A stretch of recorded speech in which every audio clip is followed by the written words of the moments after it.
In August 2019, the Indian Parliament passed the Transgender Persons Protection of Rights Bill. But does it afford trans people their fundamental rights, protection, and recognition? How does it help and how does it fail the Indian trans communities? Let's find out.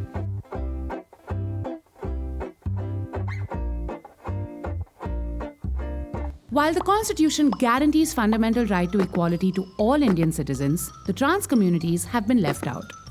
India only recognized two genders until 2014's landmark Nalsa judgment, which recognized transgender individuals as the third gender and acknowledged their right to self-identification. The Transgender Persons Bill of 2019 was expected to bring further change, but the day it passed was termed a dark day in transgender history by the communities, who say it did more harm than good. Identity. The bills introduced a two-tier process of recognizing transgender individuals' identities. After applying for a certificate with their self-declared identity, they need to be certified as such by a district magistrate.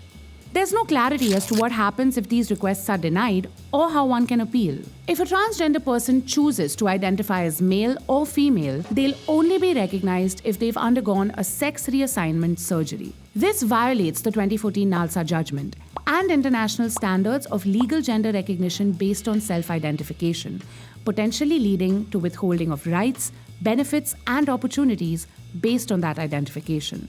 Family. Many trans persons aren't accepted by their biological families and live with chosen families where they feel safe and understood. But the bill doesn't recognize these families, thereby overlooking the socio-cultural structure in which many transgender communities like the Hijras operate. Additionally, it states that those abandoned by their biological families will be put in rehabilitation centers by the state with no outline of how they'd function.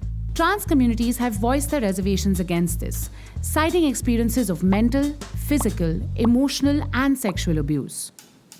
Reservation. The bill is silent on reservation, including horizontal and vertical reservation in education and employment, which the Nalsa judgment expressly provides for, by categorizing transgender persons under socially and educationally backward classes. Intersex persons. While the bill has a separate definition for intersex persons, it brings them under the definition for transgender persons, thereby violating their right to self-identify. This shows a flawed understanding of trans people in the bill. Discrimination. The bill lays down 8 grounds under which transgender individuals cannot be discriminated against. However, it doesn't clearly define discrimination, nor lay out what the penalties of discriminating against a trans person would be. The fight for equal rights for transgender communities is far from over.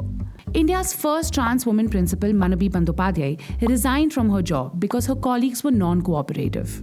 Shanavi Ponnuswamy was refused a job in Air India due to her being a trans person. So what transgender communities need from the Transgender Persons Bill is clearly laid out in the name of the bill itself: protection of rights. After years of oppression and being invisible in the eyes of society, it's time to recognize that they exist and deserve the same opportunities and protection as everyone else. Tell us your thoughts on the Transgender Persons Bill in the comments below. And don't forget to like, share and subscribe to Vitamins 3.